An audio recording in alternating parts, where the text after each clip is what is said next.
Hi folks, you're with Tacitus today at your Pushback channel, and thank you for joining this radio live stream. In this lesson I'd like to talk about human rights. What is a human right? How do we define it? What is the source of these rights? Who says that these rights exist and that they can be enforced or upheld through law or through military force, for example? So let's have a look at human rights. Now, today, the activists in particular assert everything's a human right. Have a right to an education, have a right to a future free from climate change, have a right to this, a right to that, a right to the next thing. So there's everything is declared as a, rather fancifully is declared as a right.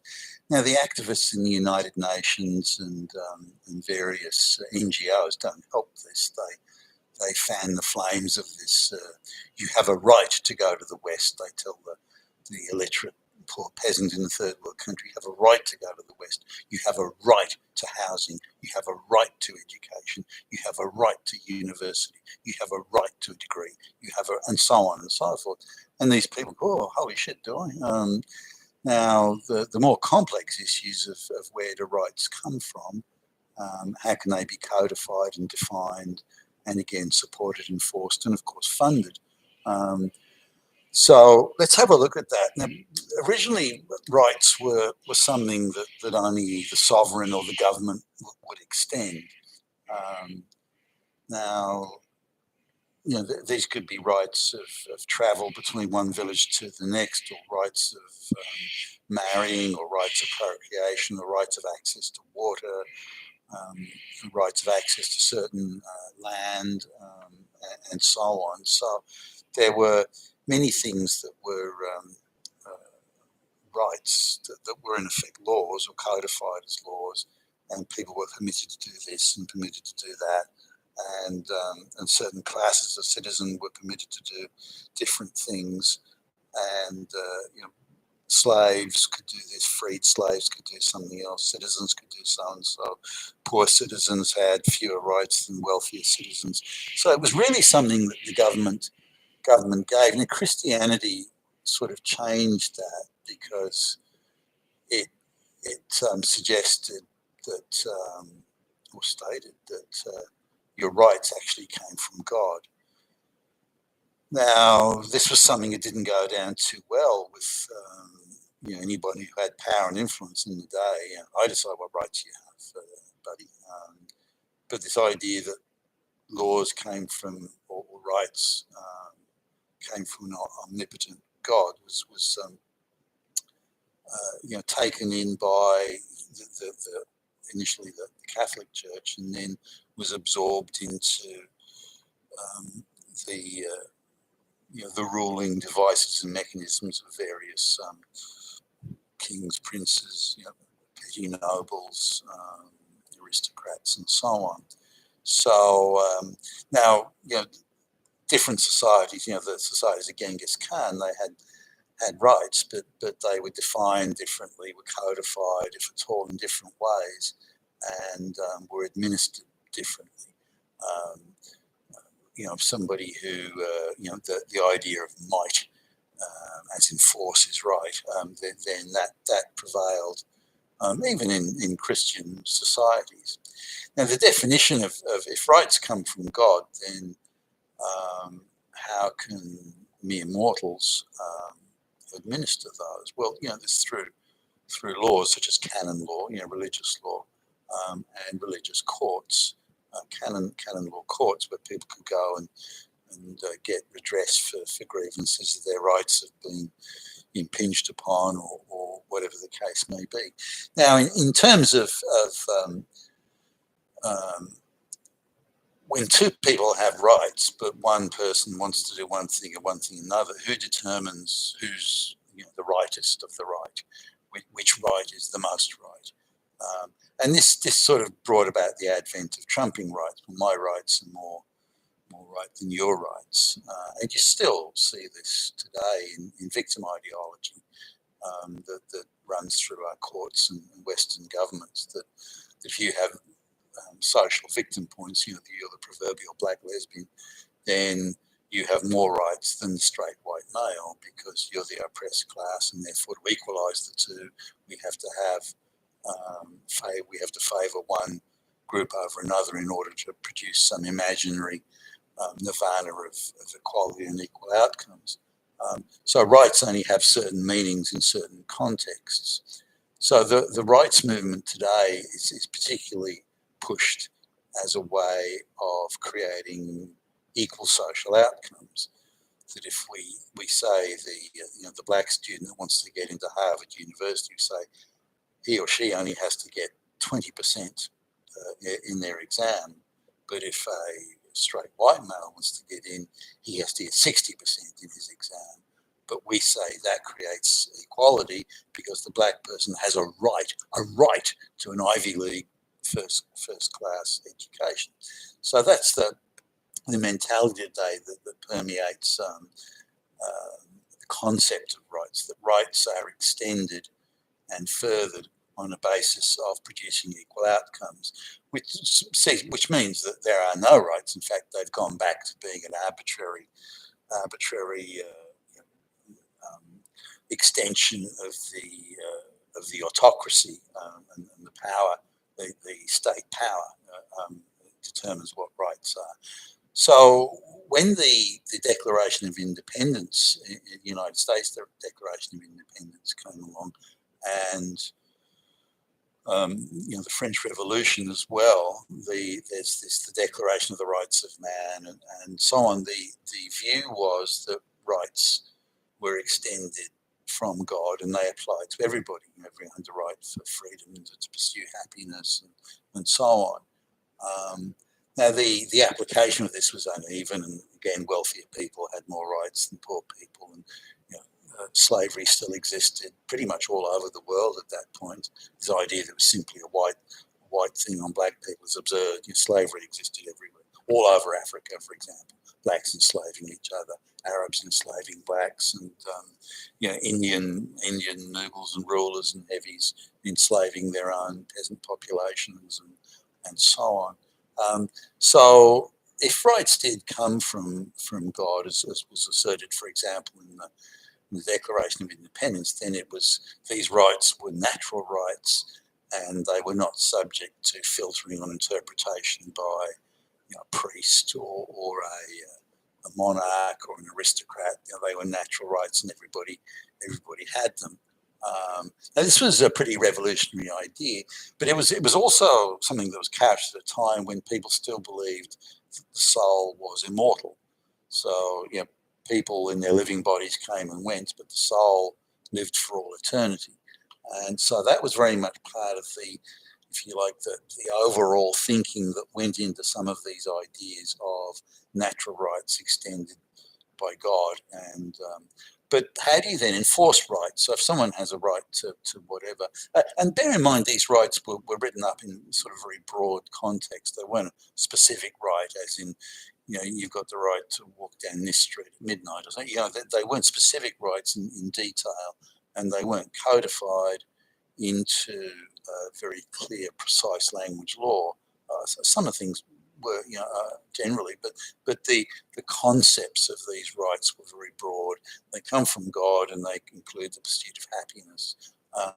So these were hardly well defined, and the Declaration of the Rights of Man in the French Revolution was similar. That people had certain rights, but the French revolutionaries were very casual about almost the day that these fucking rights were written up, they were being trampled upon. For example, someone has the right to a fair trial by their peers, their fellow citizens. But said the revolutionaries, if we say that you're a counter-revolutionary and an enemy of the people, you don't have those rights anymore, and we can just take you at the back and shoot you, or cut your head off, or whatever the case may be. So still there was this arbitrariness that sure, you've got all these rights, but we decide whether or not you really have these rights. They can be taken away. Now, in terms of rights in relation to social equality, when we have a look at the communist societies for that, the Bolsheviks, the communists in the Soviet Union is a case in point. Now, Now they had if you look at the constitution and the various legalese of the Soviet state, you'd look at it on the face of it at least that or most communist societies really, if you look at it on the face of it, everybody was equal and had the same rights. You have the right to work, and you have the right to this and the right to that, the right to a trial, and the right to housing and food and shelter and water and the right to medical care. And you have a lot of rights. And you look at it and think, well, gee, that sounds pretty good.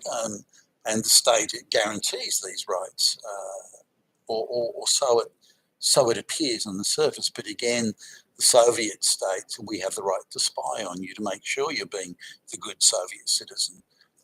We have the right to tap your phone. We have the right to restrict your movement. You're not allowed to leave this town. You have to work at that factory, and you can't work anywhere else. And so there was large restrictions on freedom. So as many rights as were extended on one side, they were being deducted and minused from the other side. So you have the right to work. Now, in order to give a job to everybody, the Soviet state had to create nothing jobs, bullshit jobs.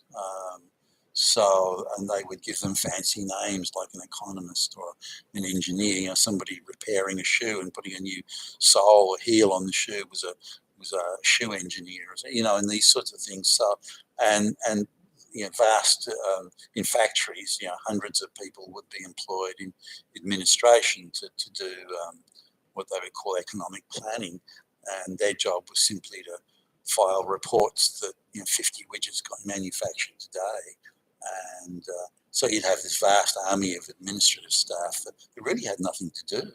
They'd be lucky if they had 5 minutes worth of work a day, some of these people, but and also there were a lot of society institutions that would create institution for the protection of innocence of children, and all sorts of things like this that we see in the West today, by the way. There's this vast array of government departments that are supposed to be involved in some very do-good type exercise, but in reality that they do nothing other than create silly headlines and so on in their efforts to stir up racial or gender or whatever division, turning kids against parents, that sort of thing, which the Soviets also did a lot of. Now, so rights there were the same if you weren't viewed as we have the right to trial, but if we say you're an enemy of the state, you don't have a right to trial. You can be arbitrarily arrested, arbitrarily detained, arbitrarily have the shit kicked out of you. There's a whole lot and then suddenly your rights all disappeared because the government extends rights and says that they exist in the Constitution, but those rights are very, very conditional on arbitrary government attitudes and views of the day. And similarly, if you look at the Holodomor in Ukraine, when millions of Ukrainians were starved to death by the Soviets, the ideological view was there is enough food. This is in the farming belt. There's enough food to go around for everybody because they've moved from private farms to collective farms, and in that move from private to collective, the productivity of the farms nosedived. It was very inefficient. It was mismanaged. It was badly handled. So the production of grains and, in fact, all manner of things declined. Now, because the Soviets had moved as many people into the cities as they could, they needed food for the cities, and they didn't want food riots in the cities, although there were some. So ideologically, they decided that, well, it can't be that we fucked up the move from private to communal farming. It can't be that because ideologically we can't admit we've screwed up. So what we'll just say is that the farmers are hiding that they've actually have produced the same amount of grain and food, but they're hiding it somewhere. We don't know where, and we don't know how much, but we're just going to say they're doing it. So what we'll do is we'll go around to these farmers and we'll just steal whatever they have. We'll just take whatever it is we can find, and if they object, we'll kill them. And if they starve to death, that's their fault because they're the ones who are hiding the food because they're trying to act as counter-revolutionaries. So even though all these people, these farmers, had rights according to the Constitution, they could easily be trampled upon. So when we see rights being extended, we also see, in the communist and socialist sense, we also see the government taking upon itself um, a vast amount of power to take away those rights or arbitrarily ignore them or bypass them, whatever the case may be. So the idea that there's natural rights, that the communists do believe, everyone's right to shelter and food and work and that sort of thing, even though there are these natural rights, they say they can suspend those rights at any time for any ideological reason they deem appropriate. So as we look at rights as they, whether it be natural rights or government bestowed rights, a natural right is vague, the pursuit of happiness as an example. But once you start to codify these things, then you get lost in the weeds of interpreting and defining, and then you get into the weeds of, say, with the United Nations and various activists. Everyone has a right to an education. Says who? Says, we're just asserting it. We just say they have this right. But then once a government then acts on that and says, well, let's bring all these third world peasants into the West and let them go to school here, then it effectively does become a right, but by abstraction and default, but a right nonetheless that's being pursued. But it's only a right as long as the government's prepared to enforce it. The minute the government stops enforcing it or doesn't find it useful anymore, then it ceases to be a right. So we still, as a modern society, haven't bridged the gap between natural rights, whether they be given by God or anyone, and government rights. And once we go from natural rights, which must be vague, then we move into laws that support these rights and define these rights. Then we move into a different set of weeds. And it's very hard, if not impossible, to have a coherent set of rights where everyone's rights are being respected. So there aren't trumping rights where the black lesbians' rights are worth more than the straight white males' rights and those sorts of things. Or where say, on a social media platform, people can arbitrarily decide that sitting presidents can be, politicians on one side of the political divide can be deplatformed, but the other ones can't, and so on. Or where one believes that if you infringe upon the rights of this set of politicians, then you're committing a criminal act. But if you do exactly the same thing to different politicians, then it's good and wholesome and virtuous. Now, if we look at rights, say, going through, and the Catholic Church was a big supporter of rights coming from God, although they insisted they had to interpret what those rights were. And it had to be filtered through a priest. When we look at the various twists and turns that religious canon law courts did through the medieval times, then we see that we see the same forces at work here, that you have rights to a fair trial and to be heard, the evidence and witnesses and testimony, we have all that. But we also have the right to say, you're in league with the devil, you're the devil's henchman, so you don't get those rights because we say you don't. And any witnesses that we need to, we can torture them to death to get confessions that will incriminate some, and so on. So this idea, you have a right not to be tortured to death. That's bypassed because, well, this guy here, he or she, they're buddies with the devil, so we're allowed to do these things because nothing should stop us pursuing the devil who is in our midst and everywhere. And you see it today with people saying, well, the Nazis are everywhere. But no proofs required. But in the minute that Nazi term or racist or something like that is invoked, then by extension, the person you're accusing ceases to have as many rights, natural rights, as any other citizen.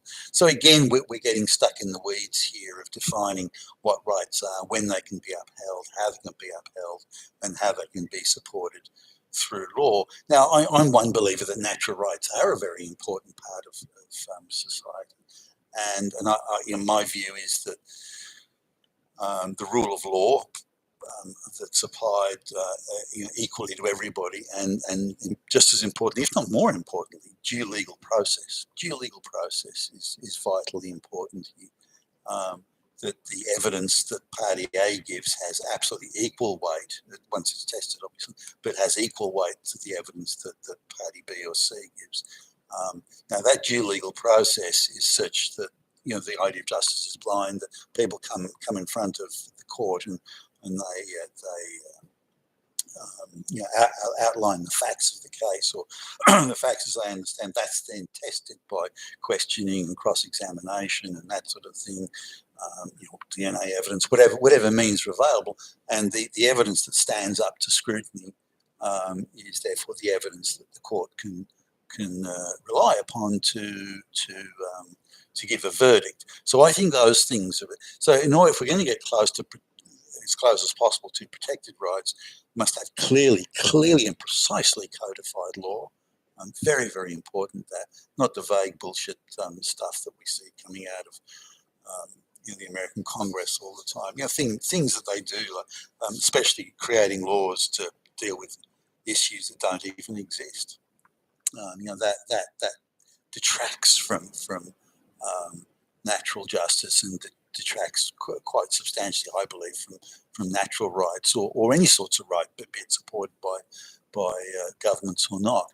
So due legal process, equally, scrupulously equal application of the law to all citizens, and again, this due legal process, testing of evidence, vitally important.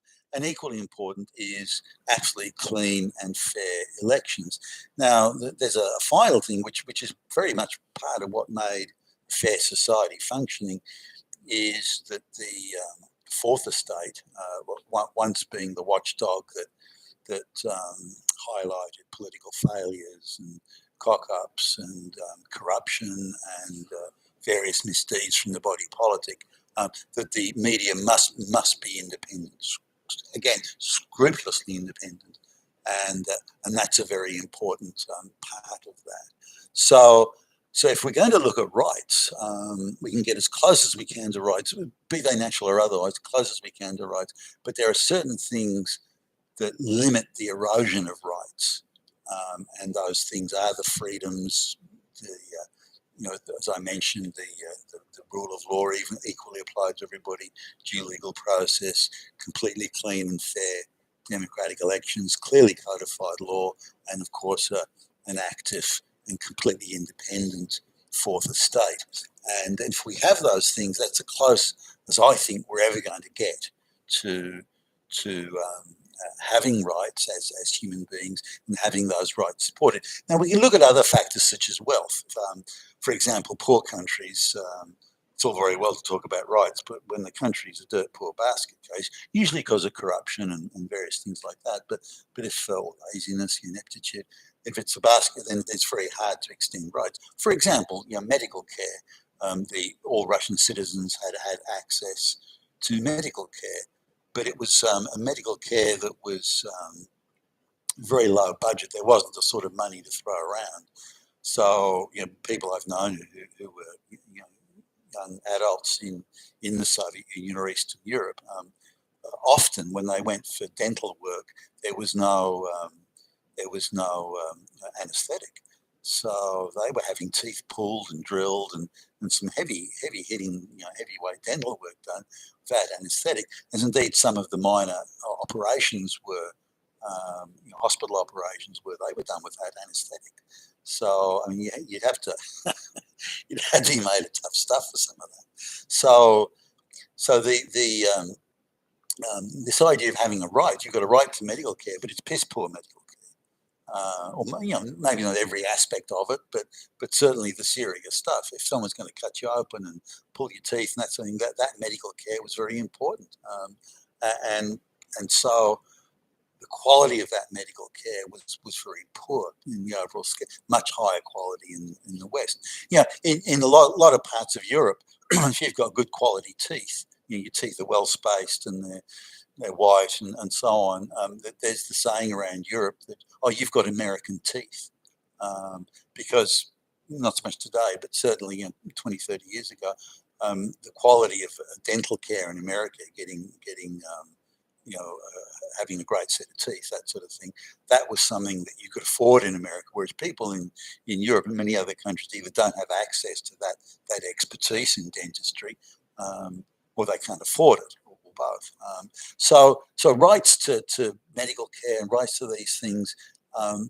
What sort of quality is that medical care? Is it low quality? Is it high quality? So there are also things like that when you consider rights.